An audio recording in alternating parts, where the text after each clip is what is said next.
a introdução, é uma pequena revisão que a gente vai fazer, tá?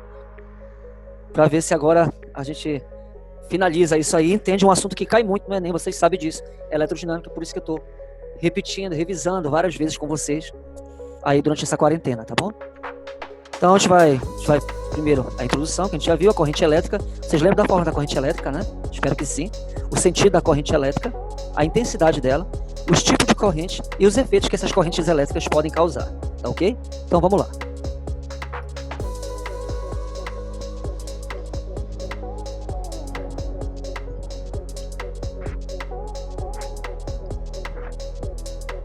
Bom, gente, a definição de corrente elétrica. Vamos começar então com a definição. A corrente elétrica, eu não sabia que a cor estava atrapalhando aqui, mas próxima vez eu mudo. É o movimento ordenado de portadores de carga elétrica, limitada pelas dimensões do condutor. Perdão. A corrente elétrica, para que ela exista, o movimento tem que ser ordenado. Quando o movimento está desordenado, é apenas elétrons, né, de forma desordenada. Mas quando você ordena ele, coloca em fileira, você produz a corrente elétrica. Para que você possa ordenar essa corrente elétrica, você tem que ter o quê? Uma diferença de potencial, o positivo e o negativo que vai organizar. Então, bem aqui está mostrando o sentido aqui dos elétrons, sai do negativo e vai para o positivo. Esse sentido dos elétrons é o sentido real ou convencional? É o sentido real, né? O sentido convencional é do positivo ou negativo. Esse aqui é o sentido dos elétrons. Aqui ele faz uma analogia com a água, né? Waterfall. Então nós temos aqui o movimento da água que faz movimentar essa turbina para gerar energia elétrica. Repara só que a água movimenta a turbina, assim como os elétrons acende essa lâmpada. A correnteza dessa água gira a turbina, assim como a correnteza dos elétrons acende esta lâmpada bem aqui, certo? Então, basicamente é parecido essa analogia entre os dois. Ah, tá, era para eu ter dado mais um clique para acender o azul, né? Por isso. Então, vamos lá. Então, o movimento ordenado de portador de carga elétrica é limitada pelas dimensões do condutor. Aqui, uma outra analogia com corrente elétrica é isso aqui, ó. Estão vendo esse menino aqui deslizando? Por que ele deslizou? Porque tem uma diferença de altura. Existe uma altura maior, uma altura menor. A diferença de altura produz uma energia. Qual é essa energia provocada pela diferença de altura? A diferença de altura produz energia potencial gravitacional. E essa energia potencial gravitacional se transforma em energia cinética quando a criança escorrega bumbum. Quando a criança escorrega o bumbum, ela vai se movimentar devido a essa diferença de altura. Aqui o que faz movimentar os elétrons não é a diferença de altura, é a diferença de potencial que produz a energia elétrica. Então repare que deve haver essa diferença para produzir a correnteza. A correnteza também ela existe devido a uma diferença de temperatura, a correnteza da água no caso, né? Então repare que sempre para que haja um movimento de alguma coisa tem que ter a diferença. O vento, como é que o vento é produzido? Devido à diferença de temperatura da água e da terra. O vento, ele vai, bora revisar um pouquinho no segundo ano. Quando o vento sai da água e vai para a terra, a brisa é marítima. A terra está quente, então aquele ar frio, aquela correnteza que vem do mar, que é fria, ela vai para a terra e refresca a terra, tá bom? Deixando a terra mais fresca. Então, como é que acontece isso? Devido à diferença de temperatura. Meio-dia, quando a terra e a água estão na mesma temperatura, não tem diferença de temperatura, não tem movimento, não tem energia, fluxo de energia. Então, para que você tenha um fluxo de qualquer energia, tem que ter a diferença. A diferença de temperatura produz energia de calor. A diferença de altura produz energia potencial gravitacional. E a diferença de potencial elétrico produz corrente elétrica. Deslocamento dos portadores de carga em um condutor. Então é isso que é a definição de corrente elétrica. Deslocar cargas em um condutor. Lembrando que as cargas no sentido convencional são cargas positivas que fluem, né? No sentido convencional. Nos sólidos, quem se movimenta são os elétrons. Principalmente nos sólidos que são condutores. Exemplo, metal. Nos fluidos, o que vai fluir são os íons que vão se movimentar. Os íons positivo para o negativo, você estuda isso em pilha, em química. que são em gases e líquidos, que são os fluidos. Né? Água salgada produz íons, por isso que dá choque água, por causa do sal. Esse aqui é o deslocamento aqui de elétrons. Mas repare que ele está se deslocando de forma desordenada. Eu não tenho uma diferença de potencial aí. Só tenho, ele pode estar até eletrizado, você estuda isso em eletrostática, mas quando eles não estão ordenados, são apenas cargas elétricas, eletrostática. Quando eles se movimentam, é eletrodinâmica. Olha, essa aqui é a velocidade de arrastamento na ordem de centímetros por segundo. Dentro do condutor, olha aqui, o condutor, esse condutor aqui, ele é um condutor sólido, e eu tenho aqui elétrons. Esses elétrons, eles estão de forma desordenada, certo? Os elétrons estão de forma desordenada. Por enquanto, ele é só um condutor. Os elétrons estão ali, mas não tem corrente elétrica. Aqui são as moléculas, que são os conjuntos de átomos, né? Perdão, agora que os elétrons apareceram, que é chamada de carga elétrica. Antes de ser descoberto os elétrons, eram considerados cargas positivas. Então aqui os elétrons, né? Aqui estão se movimentando de forma desordenada. São apenas elétrons se movimentando, né, próximos de moléculas. Então, na estrutura molecular de um condutor, os portadores de cargas elétricas livres têm grande liberdade de movimento. Tanto que o condutor, o bom condutor, o metal, os elétrons são livres porque eles estão afastados do núcleo. Reparem só, que eles estão afastados do núcleo, estão vendo? Afastado? Então, se eles estão afastados do núcleo, eles são elétrons livres. Se esses elétrons estivessem muito próximos do núcleo, seriam elétrons fixos, com dificuldade para se movimentar. Bom, agora, veja a diferença de potencial devido ao desnível de potencial elétrico entre os dois pontos. Olha só, estão vendo aí? Negativo, tem aqui high voltagem, low voltagem, alta voltagem, muitas cargas elétricas e baixa voltagem, né, o negativo. Então eu tenho aqui a diferença de voltagem causa o movimento desses elétrons. Eles vêm aqui tem muitos elétrons, vai fluir para cá que tem pouco elétron. Né? Quem tem mais dá para quem tem menos. Igual a água. Quem vai dar água? O fluxo de água vai ser desse que tem mais para o menos ou do menos para o mais? O fluxo de água vai sair da onde? Para o mais para o menos. É esse que é o fluxo de energia, tá ok? Então vamos lá. Continuando aqui o slide, que vocês possam entender.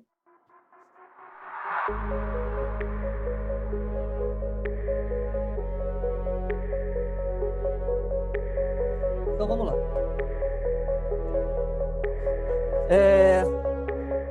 A diferença. Vou ligar aqui a luz. Vamos lá. A unidade de potencial elétrica é volt. Repara que a diferença de potencial ela funciona assim. A DDP é chamada de tensão, o desnível de potencial elétrico entre dois pontos. Ou seja, vai medir a diferença de energia entre esses dois. Aqui, esse sentido é o sentido real convencional, do negativo para o positivo. Esse é o sentido real para ligar a lâmpada devido à diferença devido à diferença de potencial.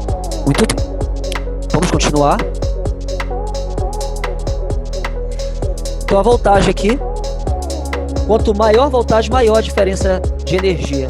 Se eu tenho bem aqui, o desnível aqui é pequeno, vai sair só um pouquinho de água, ó. Agora, quando eu aumento o desnível, eu aumento a energia potencial dele, eu aumento a altura, essa água vai sair com mais energia cinética, com mais movimento. É igual a energia elétrica. Se eu tenho uma pilha com uma voltagem, eu vou ter um fluxo de corrente elétrica. Agora, se eu coloco duas pilhas, eu vou aumentar a voltagem. Aumentando a voltagem, eu vou aumentar o fluxo de corrente elétrica. Então, eu vou ter maior energia. Ar-condicionado, ele precisa de uma baixa ou uma alta voltagem? Perdão.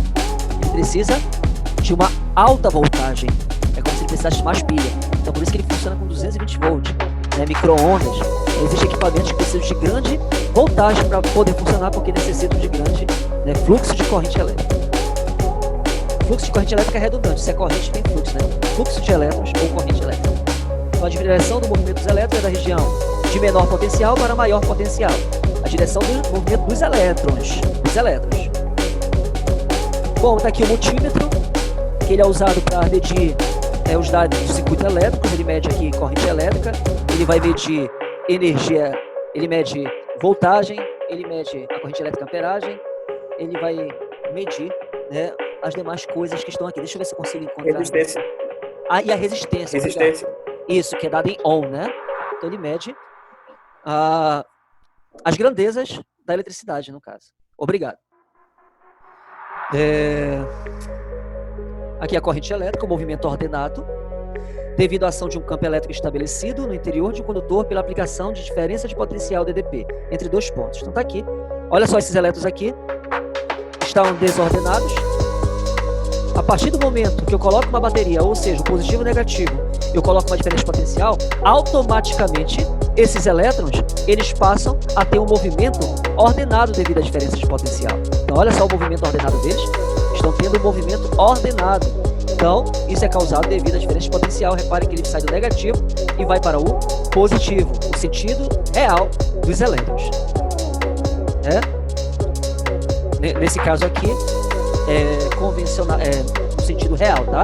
O sentido real dos elétrons. Que é a corrente desses elétrons, a correnteza desses elétrons, né?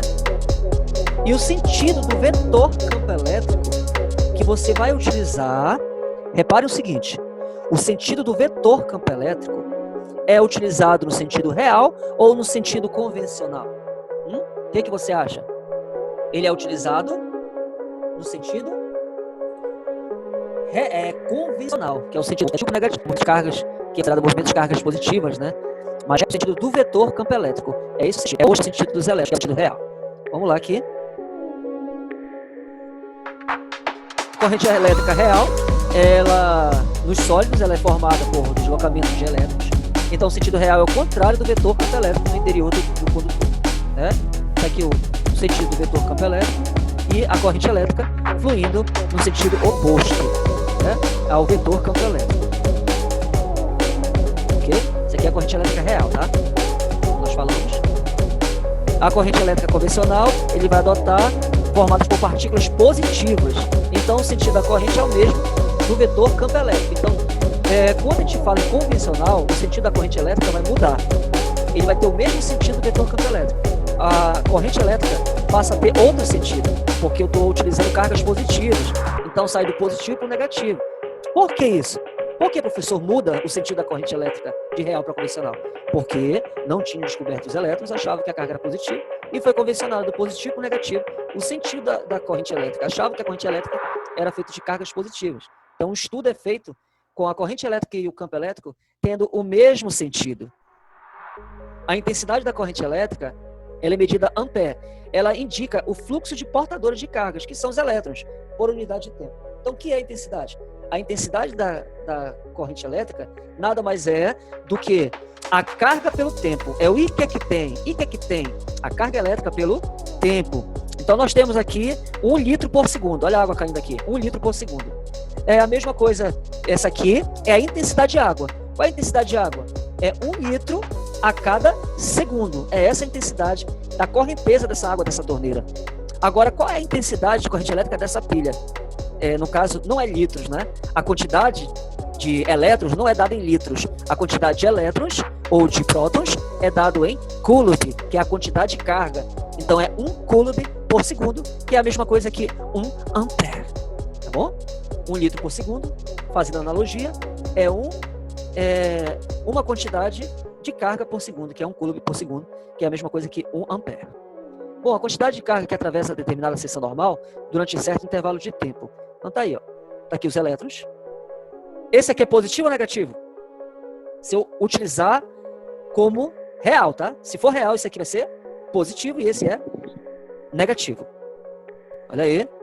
Isso aqui é a seção normal, que passa bem aqui. Passa a corrente elétrica. E o que é que tem? É a quantidade pelo tempo. Daí a quantidade pelo tempo é a intensidade de carga elétrica. O I no sistema internacional.